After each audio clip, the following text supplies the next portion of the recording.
Welcome back to the Marathon Mortgage Happy Hour. I'm Mike Witzak. My name is Rory Farrell. And today we have... Nicole Rufo with EXP and the Home Experts for You team. Bang. Yep. Nailed it. Yeah. Not too many not too many guests. Like, just get right in. Like, this is what my name is. This is the team I'm on. This is, the brokerage I'm with. No, you're not with the right realtor if you can't say your name properly. There you go. Exactly. Well, welcome. Thank you for coming in. We only met a couple weeks ago, really.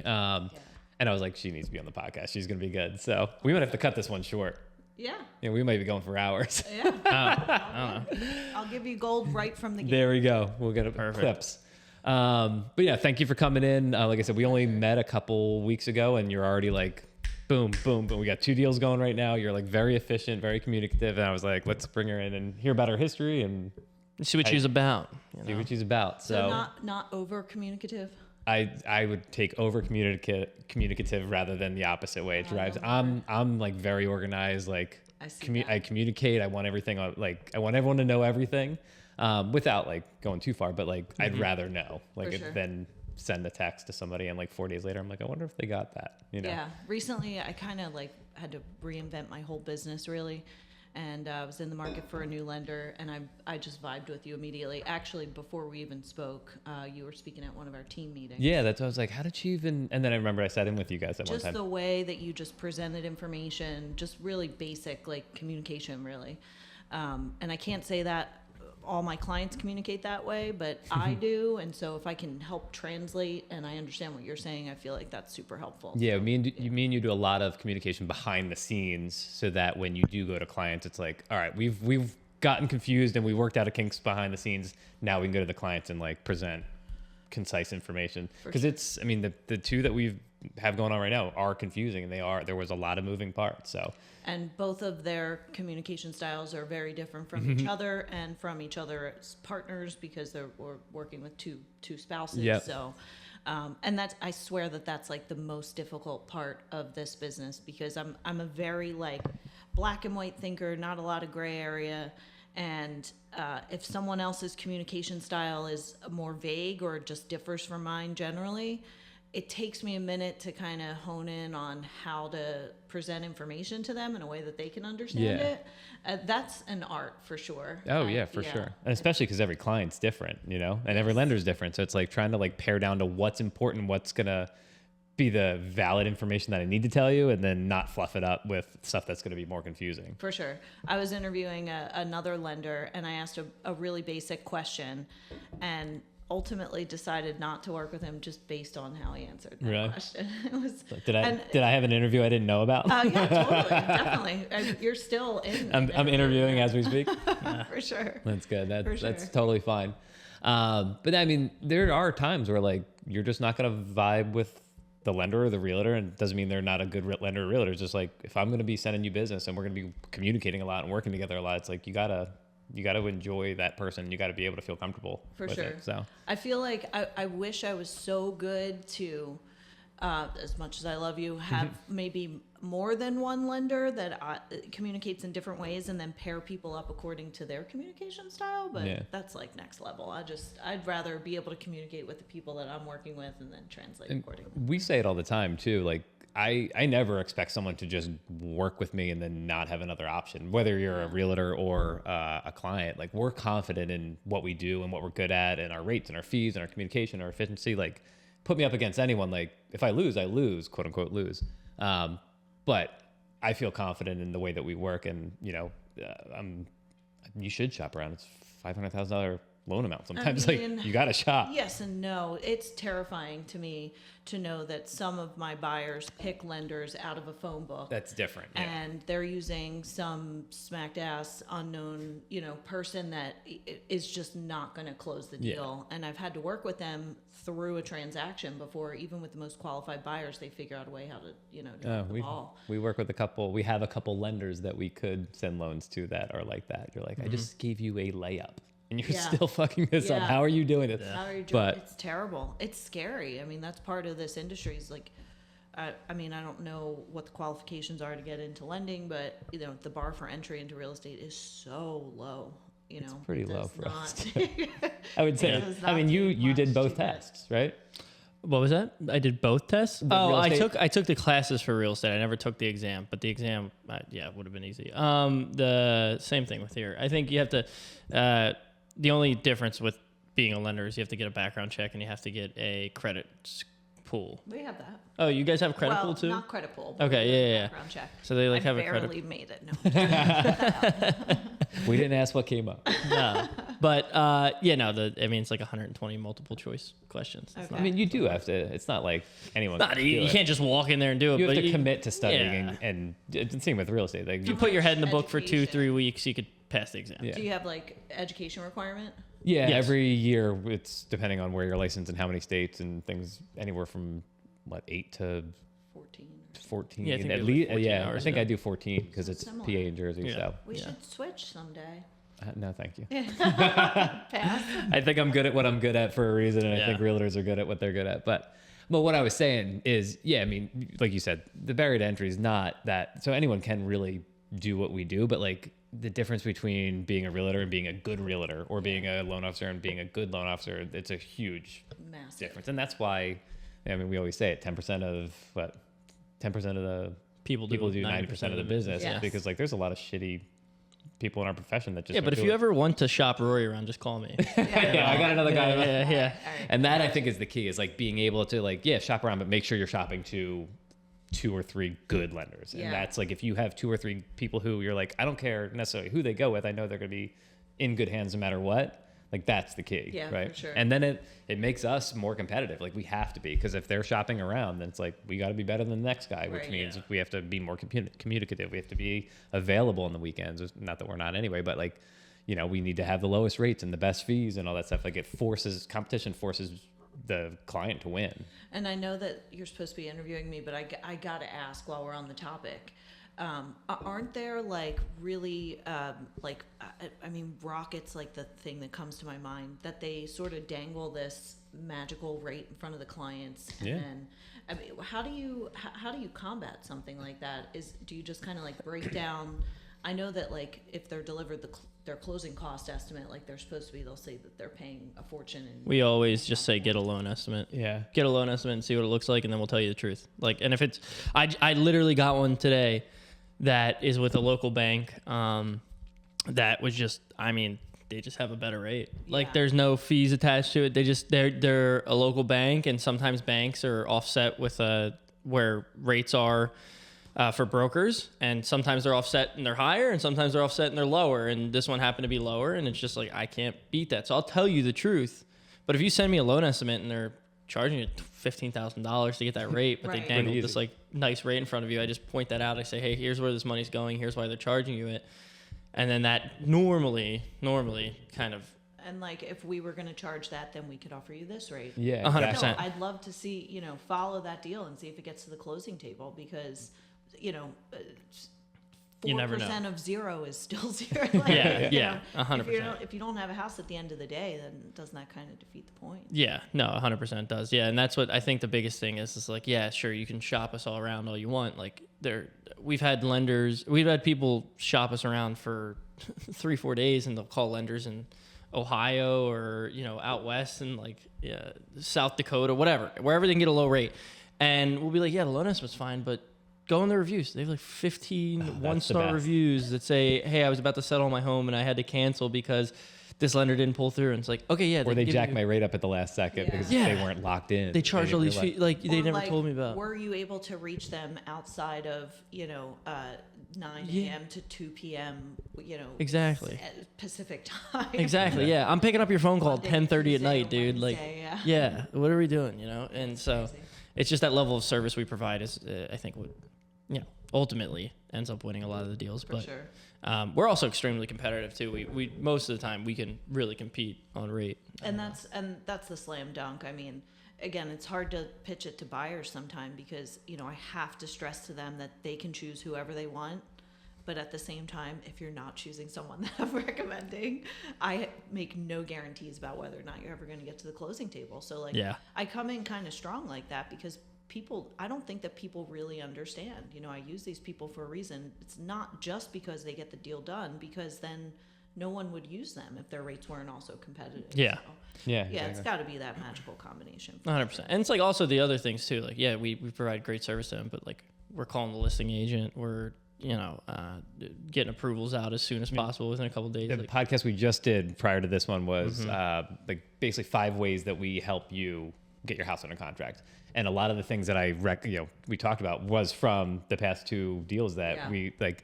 It's getting the appraisal waiver, talking about if there is an appraisal gap, how much can we go down before, it starts affecting the mortgage, calling the listing agent, like all these things that were literally like we did all the things on this last deal because we had to. Yeah. And a lot of them are behind the scenes, even just like communicating with the listing agent. I don't know that buyers will ever really understand what kind of an impact that has. Yeah. yeah. And it has a massive impact. Yeah, it really does. If the seller's agent can't get a hold of the buyer's lender, that's just like Strike number 1. That's just a massive red.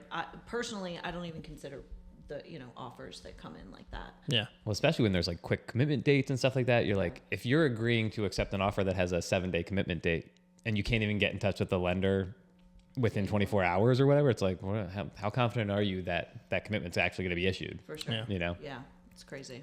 So Well, I guess, now that we're off of that tangent there, how did you bring it a get, little how did closer. you get into you can pick it up. real estate? How did I get into real estate? That was a hard segue, but I just That's okay. I think we I just led planted that. my foot, There's a pivoted. soft pedal over to there. Yeah. See, I figured I'd start with you guys. You guys Yeah. dudes. I wanted. Thank you for saying such nice things. I mean, we should turn that into a commercial for us, right? The should. first half of this was a commercial for Marathon Mortgage. Thank you, Nicole, for sponsoring. Now back to your regularly scheduled program, which is quite boring. I grew up in Bryn Mawr, where I don't come for money, but I grew up in Bryn Mawr, and I was working at the Radnor Hotel, and they fired me for for waiving a fee off of a client's bill for an international phone call. And I got in my car and I drove down Lancaster Avenue, and I just stopped in every local business that I could think of looking for a new job.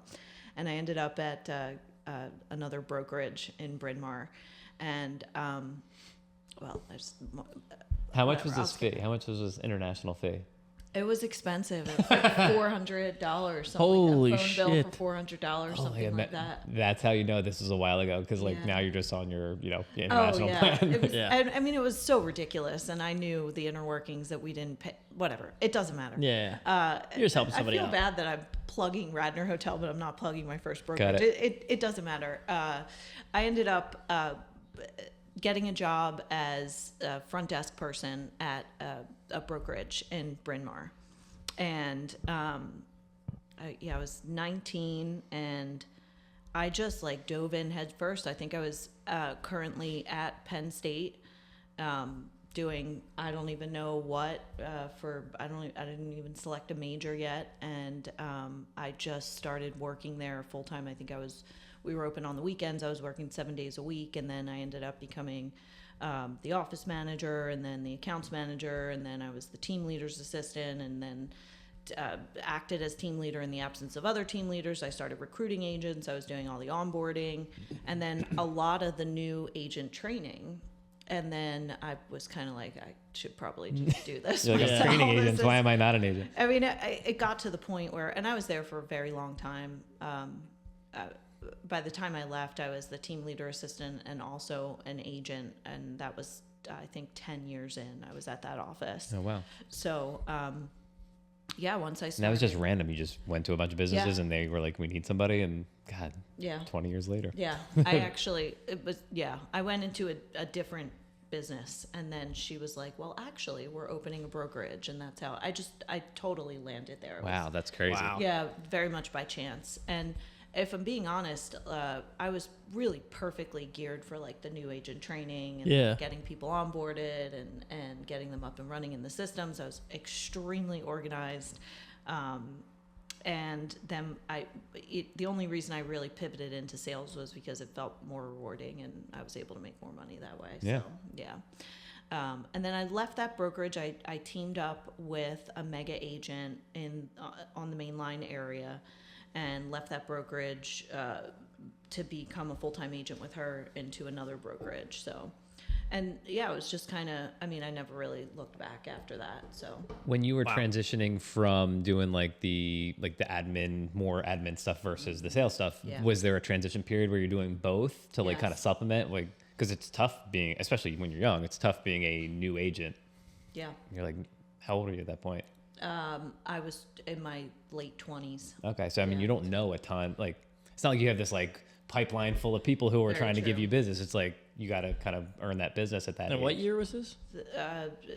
This would have been 2014-ish Okay. that I officially left the brokerage as the admin, and went into full-time sales. Okay. So yeah, So there was a all little through this transition thing. period where you can kind of get your feet wet and still make some money. And 2010-ish, I started, and you know, it was at that time we were only open Monday through Friday, so I had the weekends, fortunately, and as a salesperson, that's where I spend most of my time anyway. But I started sitting a lot of open houses over the weekends, and then over time became my self-proclaimed open house queen. So that's where a lot of my business started coming from. I just kind of, in the same way that I was able to systematize a lot of the things that I was doing for the office and the new agents, I really systematized my open houses. So I Yeah. was sitting 4, 5, sometimes 6 or more open houses from Friday night to, you know, Monday morning. It'd be like 2 on Friday, 2 on Saturday, 2 on Sunday. I was just about to say, I know a guy in Philadelphia where I live right now that like that's how he built his entire business. It's He works just like all open. yeah, he worked 8 open houses a weekend, and that was it. And now you like this block of the city is just his. And it is, I mean, it's a numbers game. You know, a lot of open houses get no traffic at all. And this was back during a time when the business, you know, there was not, I guess it was more of a buyer's market, or not really. It was more of a balanced market. This was like when was COVID? 2019, 2020. Yeah, so this was pre-COVID. yeah, it's like right when I So- bought my house, and it was much more balanced. Yeah, it was. More in the market. It was, more of a buyer's market than it is now, but it wasn't like you weren't getting crazy deals. Still wasn't, yeah. And so, you know, things are a little different now, and I still sit open houses every single weekend, but I just really systematized sitting these open houses. So whether I had 0 people walk in the door or 25 people walk in the door, I had a really good like sign-in plan for them. It was all electronic, and then what I would give them when they walked in the door in paper versus how I would follow up with them electronically, and then follow up again the next day, and then later on that week.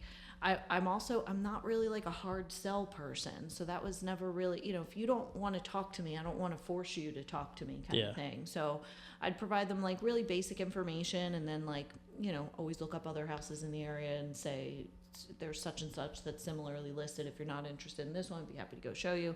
That was before all the new buyer agency yeah. contracts. So that whole paperwork trail has sort of thrown a wrench in things, but it was a soft sell. Like, you know, hey, we vibed when I met you at the open house.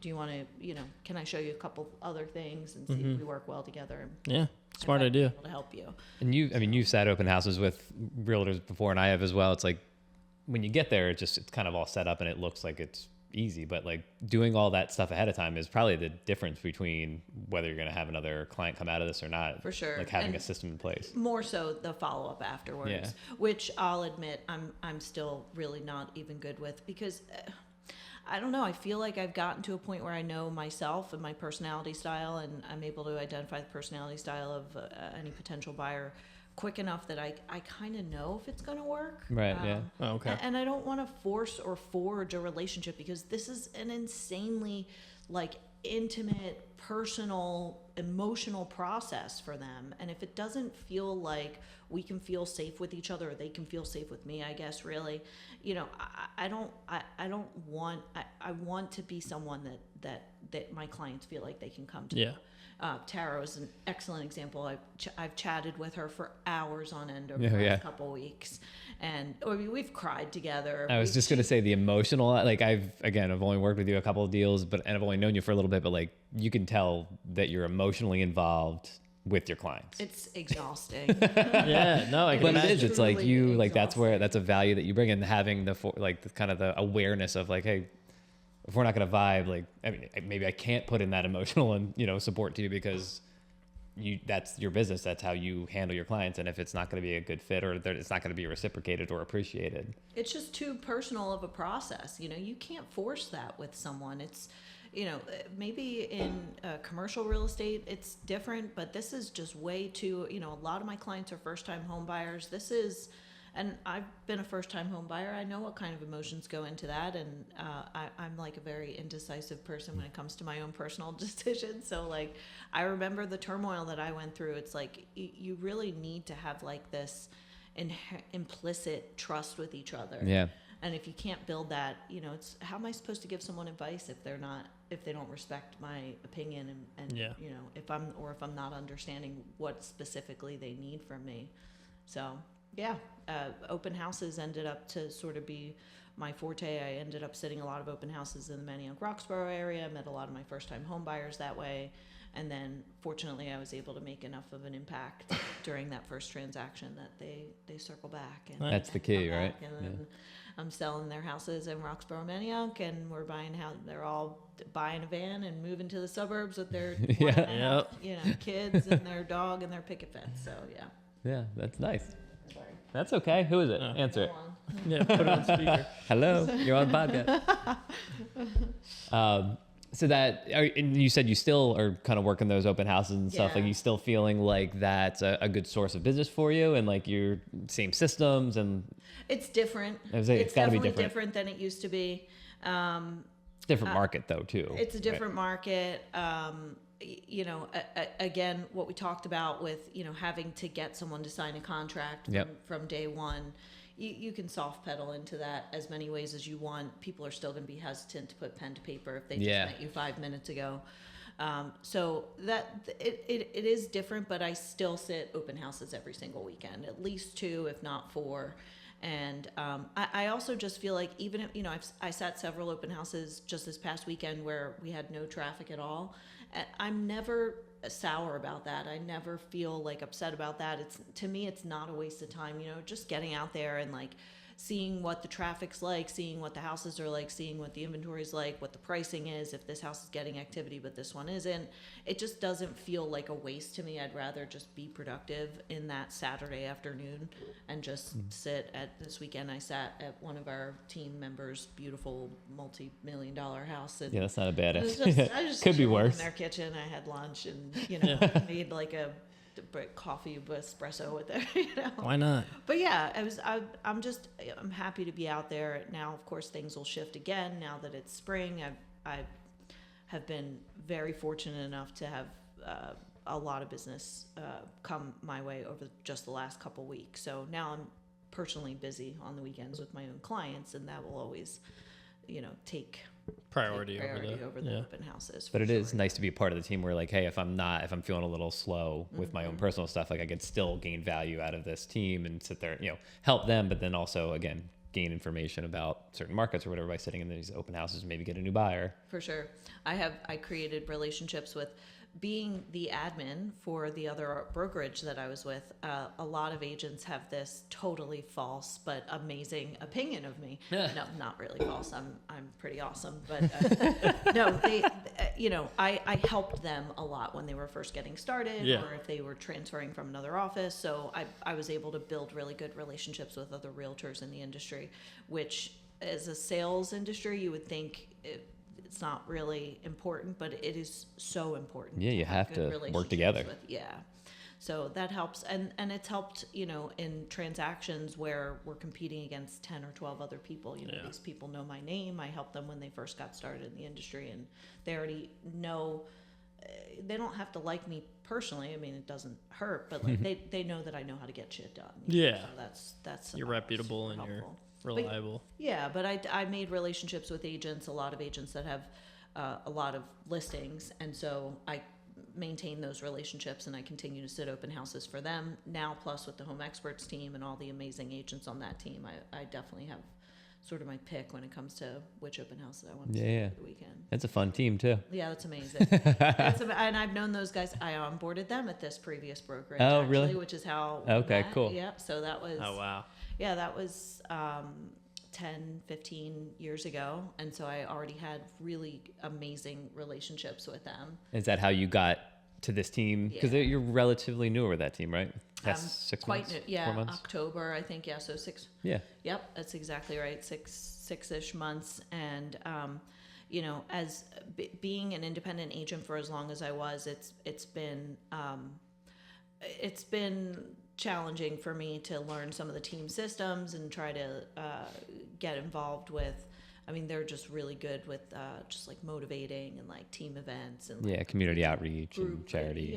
group accountability and just like really basic stuff that, because you really feel like you're on an island when you're a realtor. Oh, sure, yeah, and I wouldn't be good at that. I need a team. Oh, it's like as terrible. individual as our businesses are, like not having a team would be tough for me. And I'm a pretty social person, I think. So like, I mean, just like day after day, you're just like in your house working in your home office, and there's no Go nuts. So that's tough. But yeah, I decided to join a team late last year, and I knew the very first people that I was going to call. Okay. I kind of always knew that I was going to end up working with them at some point, Mike and Matt.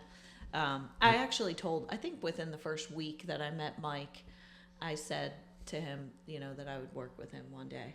And he What was like, okay. So my question was going to be, did you interview a bunch of different teams, or it sounds like you kind of like, even if you did, you had a team that you kind of knew you wanted to be on. Why? Like, what was it about them that you just in your head you're like, hey, I want to be with this team? Yeah, no, I did interview a bunch of teams, and I did.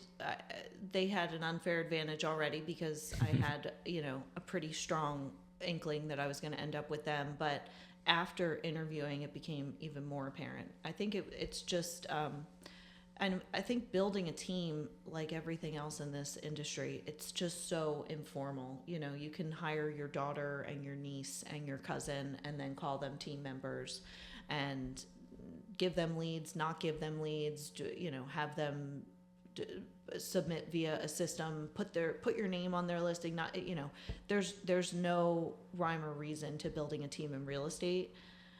I think the idea of which was to do it exactly how Mike and Matt are doing it. Mm-hmm. And when I came in, I interviewed 3 different people, and like I said, I always knew I was going to end up with them anyway, but within the first 5 minutes, they presented a number of systems that the other teams weren't even coming close to, while still giving like a more like friendly, familial, feel of like, it's a not just sense all of this like, belonging. hold on 1 second. Yep. I just gotta restart the camera real quick. After 30 minutes. My legs aren't working. I should probably just get that up. This balance between like there's to kind of equate it to what we do, like we're a broker, so we can work with any number of lenders, and there are some lenders that are very like big and automated and have good systems and yada yada, but their like personal touches are not there. And then we have the lender that we send most of our business to, which is like, I can call the underwriting manager and get her on the phone and we can chat through a scenario and get an answer quickly. Or if something goes off the rails for some reason, we can get it back on really quickly by talking through the scenario, because it's not automated. It's not this big system. Finding the blend there is like a really nice medium to fall into. Yeah. The other teams that I interviewed were, I mean, some of them were exactly the structure I just mentioned. It was like team lead, her daughter, her niece, her best friend, and like one other girl that she, I don't know, went to high school with or something. And they were amazing. And I felt like a rapport with them immediately, but I feel like Mike and Matt also offered that, but they were so much more organized. Yeah. And they had like a great lead system. Funny story about Matt Donnelly, actually. I forgot all about. Figure I'd bring it up now while we're on the podcast. There's a guy that goes to my gym whose name is Matt Donnelly. Okay. And I was talking to him, and he's like, "Oh no." He's like, I was like, "Oh, it's funny. I work with a realtor that's name's Matt Donnelly." He's like, "Oh no, I know." He's like, I lived in Conshohocken for years, and he goes, we would see each other on Facebook, and he would like message me, and be like, "What's up, Matt Donnelly?" And then this Matt Donnelly I go to the gym with is like very quiet, nice dude, like whatever. The opposite. Yeah, and then he Alternate said, universe Matt he Donnelly. said we were like in Atlantic City one night, and I ran into him in person, and he saw me, and he grabbed me, and he's like, he just kind of held me there and sang some like Irish jig thing. Oh my God. And then he's like, I just stood there with him, and he was like, okay, and then he left. Did you tell our Matt Donnelly this No, story? I haven't We got to gotten it. I clip this haven't and seen send it to him. Hilarious. Yeah, I have to call him. Yep, that was checks out. definitely our Matt Donnelly. Yeah, for sure. 100%. Yeah. We went on the podcast with him. I got hammered. He was like pouring shots. He was, no, he doesn't joke around. No, our Matt Donnelly. Yeah, Mine. you're Matt My Donnelly. Matt Donnelly. You're Matt Donnelly, yes. Yeah. Yeah. Yes, very, very proudly my Matt Donnelly. I do love those guys. They're great. Both of them have been amazing, and we've been like friendly and social like ever since I met. You know, they're just great guys. And then I moved to Conshohocken, and I don't know, did I mention that already? But I live in Conshohocken. Not on the podcast, no. Yeah, so I moved to Conshohocken 5 years ago. And, I just see them around town all the time. Yeah. I'll pop into their office and use their feel like resources without it. Yeah. Conshohocken's like a fun place to It is hang fun. out. Yeah. It is fun. Yeah. Yeah. Maybe a little too much fun sometimes. You need some self-control. Yeah. I locked myself in the tower, as I call it. I have a bi-level condo, so sometimes I just Go upstairs. go up and just plan on staying up there for a little while. Nice. Good call. Recover a little. How much of their systems in place do you feel like are like, because they recently switched to EXP for those who don't know, is it a lot from EXP? Like, because I know that technology is one of the reasons why they swapped over. Yeah, like too much. You were looking at me like, Yeah, like, why are way you bringing this up? No. It's a ton. It's a ton. And I think about how much of a sponge I was. Like when I first started, you're making me remember back to like when I was just like this go-getting, resilient, driving down Lancaster Avenue, finding my next job. And now it's like, oh, I have to learn a new system to submit my We're all getting old. documents. It's hard to teach old dog new tricks, right? I was like a tech coordinator as well. Like technology was kind of like my background. I was, maybe studying to have some sort of IT something in my major. And like now it's just the resources are. I don't want to say that they're daunting. They're just plentiful. There's just a ton, and like sifting through what's worth spending your time on or and not. really everything is, it's like time over task. If you put enough time into anything that they're offering, whether it's the classes or, Mike and Matt have a lot of resources and like plans in place for building new leads and things like that, and anything that you put time into, I feel like you'll get a return on. But then it becomes like that focus. There was like an 80-20 rule that the CEO of my previous brokerage always talked about, and I thought that was a good 20, whatever you focus on, I think 20%, you want to focus on the 20% more than the other 80%, and then that will sort of expand, I think was kind of the premise.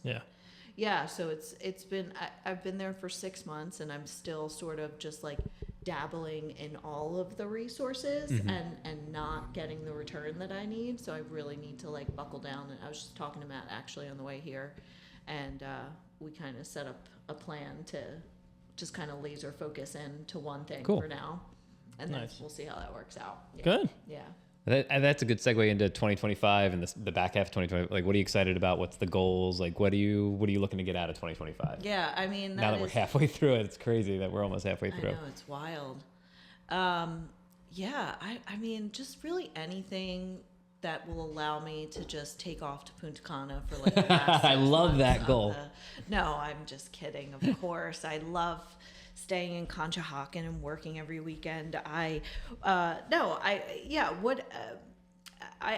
mean, we kind of covered it, so like I have my work cut out for me. Like I said, I haven't been with a large team. I haven't been with a large team ever. I've been with smaller teams. So just kind of diving in, and the resources are massive. And so just kind of like figuring them out, but more honing in on them one at a time, so I can kind of start chipping away at that. And then personally, it's going to be to most of my family's in San Diego.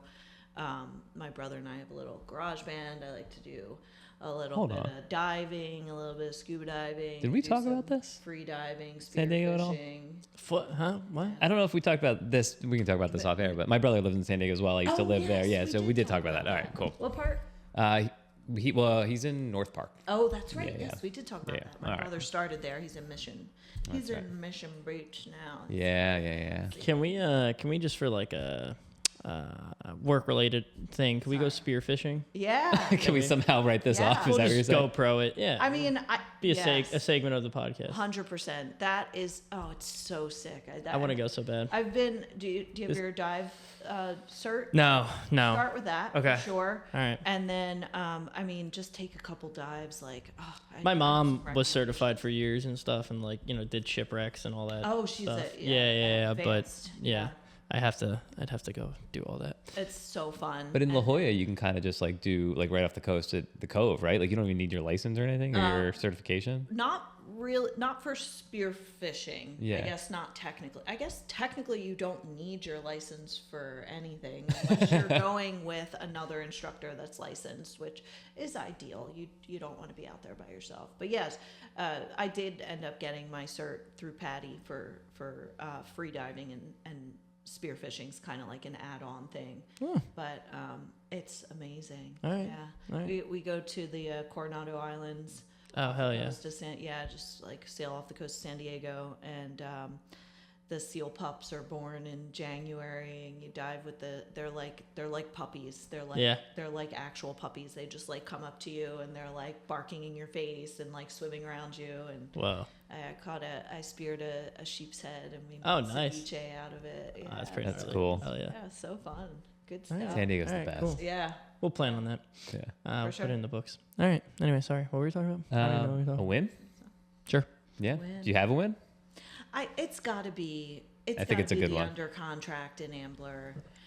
Yeah, I think that It was a tough one. You worked your ass off for that one. we did, and we crushed it. I'm not trying to give away all of my secrets. You don't have to call me at 614-570-239 for if you really want me to help you. But no, it was the previous weekend. These buyers we were in a highly competitive situation. There was 14 other offers.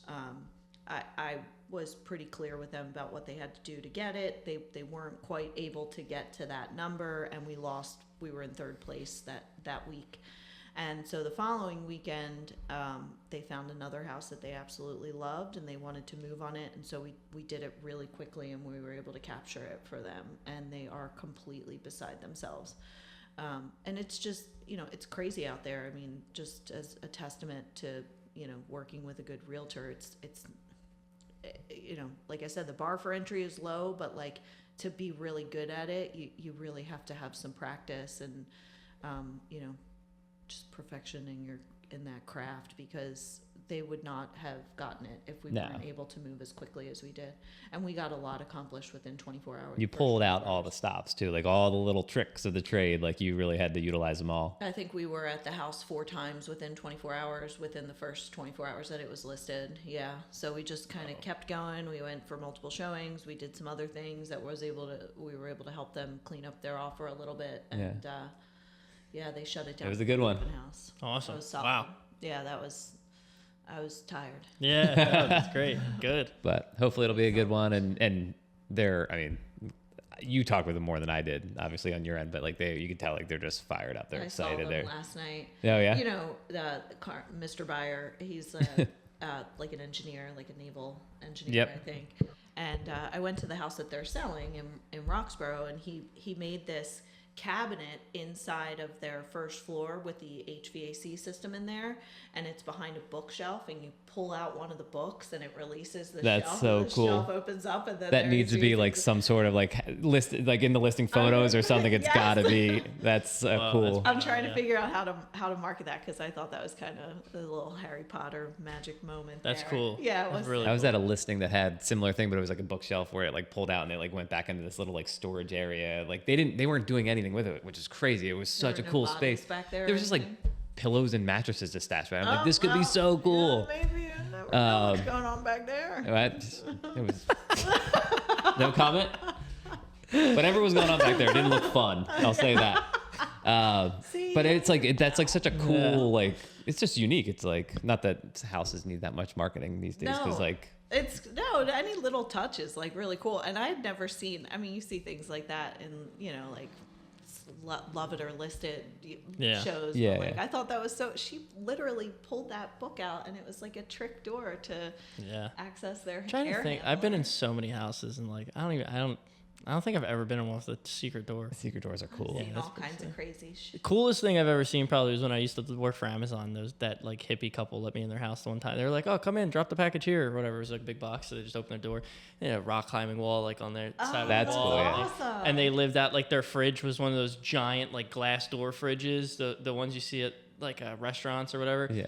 So you could just see right through the fridge, and it was like an industrial sized one. Oh I mean, it was my really God, cool. It was a that's sick amazing. house. Yeah, they had like so much cool stuff. I've seen a lot of terrible things. Oh yeah, well yeah. Carpeted bathrooms. Oh, yeah. Like pretty literal awesome. carpeted under the toilet. Yeah. Yep. nice. And it's never like the thin carpet that you can clean really well. It's It's the always like thick the shag shag, carpet yeah. that'll really absorb. Lots of padding. Yeah. Really gross. Actually, my buddy who bought a condo in San Diego, he bought it and it had that. Ew. And he had like lived there and then bought it from the owner. And he never felt like he could like renovate anything while he was like renting it. Yeah. He's like, first thing I'm doing when I buy the place, the settlement day, I'm going over there and I'm ripping that carpet out. I know what's happened in there. Like, I don't know what just made me think of this. You know, Tom Higgins was telling this story at the first time buyer seminar we Love were at. him. And yeah, they're great. I love Tom and Ron. Yeah. But I guess he works with a guy that like buys a lot of tax abatement sales. And so the Okay. dude went to the condo he bought, and he couldn't get the door open. Door like wouldn't open. So he called up like whoever, and they came over to like get the door open. Couldn't get it open. They're like, "Fucking just kick the door." He kicked the door, and the dude that owned the house was dead behind the door. Oh no. And they couldn't open the door because he was just laying. Oh no. Yeah, so so he bought it in a tax abatement sale, and he's like, "This is why it's important to get title insurance because nobody knew he was dead for my 2 months." God. So all the like he was there for kids, 2 months. like apparently, and then all the kids Oh, he was just a puddle. like found out about, and they're like, "Oh, we want the condo, so we'll pay the back taxes." And the dude just got like screwed out of whatever he paid And for it. saw a dead body. And You're saw like, that but I body, also yeah. don't want this house that had a dead body in it for 2 months. That's kind of yeah. gnarly. Yeah. That's surprisingly not on the seller's disclosure in the state of PA. I They think don't. it You don't is have in to New disclose. Jersey. Yeah. Or maybe I just made that up. But yeah, that's crazy. My No. dad went to go buy a house too, and he said it felt weird in the house. Felt weird. Yeah. It felt weird. It felt weird in the house. He was like, "I don't know what's wrong with this house," and then finds out like somebody killed themselves in the house a couple Oh months. man. yeah, yeah. thanks. Pretty Yeah, gnarly. I got a couple dead body stories. New agents that are like showing their first house and they go into the basement. Dead body in the basement. It's Whoa, like, gnarly. welcome to the industry. Yeah. Jeez. There you go. That might be a Patreon episode. Yeah. Cut that. Anything else you want to share? No, Anything? I think that's you. Just that you guys are amazing. And I'm Oh. super happy Oh, to do Well, you this. don't know Mike that and- well, but I Yeah. mean, you seem nice, I guess. Thanks. Thanks. good first impression. No, you guys are absolutely amazing. I'm super happy to be just like forge a relationship with you. And We're excited, yeah. for sure. Yeah, I think it's gonna be good. I'm so I happy think we work that well you together. invited me onto the podcast. I've never done a podcast before. How was it? Were you nervous? Did I seem nervous? No. That's what I was saying. You didn't seem crushed nervous it. at all. Yeah, it was I- good. although I I was a knew, little like, when I bit invited you, I'm nervous. like, she's not gonna be nervous. She's gonna be fine. Yeah. I do a really good job at hiding it. We've had people like shaking. I'm actually dead inside. That's perfect. No, you're right up the alley. podcast, Yeah. Still smiling. You're so. welcome. Well, thank you for coming on. Again, Nicole with EXP/Home Experts for You. She's awesome. From Thanks. experience, I know she's awesome. She busts her ass, and she really is emotionally involved in her clients. So Thanks. if you're looking for that kind of agent, we got her here. Awesome. Cool. Thank you. Happy Friday, everybody. Happy Friday. Cheers. Bye. Yeah.